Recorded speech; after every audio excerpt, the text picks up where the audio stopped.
Hey, Jim, we'll start with the balance between these COVID numbers and the expectation that winter is going to be tough. But got to say, some of the encouraging headlines out of CureVac, at least today, saying that this might not be something we need every season because the mutation appears less frequent and more stable at basically refrigerator-type temperatures. Oh, look, I'm convinced that the people involved in this, whether it be, I actually think we're going to get good news from all these companies. They haven't stopped the trials. I expect good news from Moderna. That's going to cause the market to spike when it comes out. I expect good news from J&J.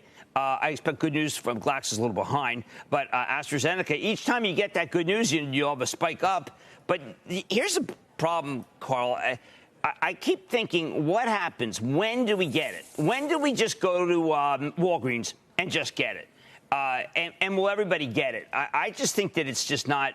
You know, I first thought it was going to be March and it's April. I've now lowered my expectations, David, to May. I think that May is when I'm pretty confident that I can get it. Okay. Because the distribution, you know, Washington is playing a curious role, David, in distribution, don't you think? Not playing a role. It's unclear what role they're playing right now. Yes. You are a genius. Thank you. I'm going to keep that on tape and just play it every day for myself when I'm not feeling good. Well, doesn't it hurt? Doesn't it make you feel like that's not necessarily the way it should be? No, it shouldn't be. We want a national plan for distribution. We want a plan. You're funny. But listen, I don't know. I've been hearing different things. March, April, May. It's coming, but it's also, as Carl pointed out, as we've gone through the numbers, it's going to be a very tough couple of months coming. I mean, the numbers are staggering. I use the global COVID-19 update. They have a bit different numbers, but whatever, 149,000 yesterday. Texas had over 12,000 cases. Illinois had over 12,000 cases. You know, some states are really starting to suffer. We'll keep an eye on hospitalizations, which are as high as they've been since the peak of the pandemic back in April. Right. And thankfully, as we pointed out many times, death rate is far lower. We know how to treat this much better.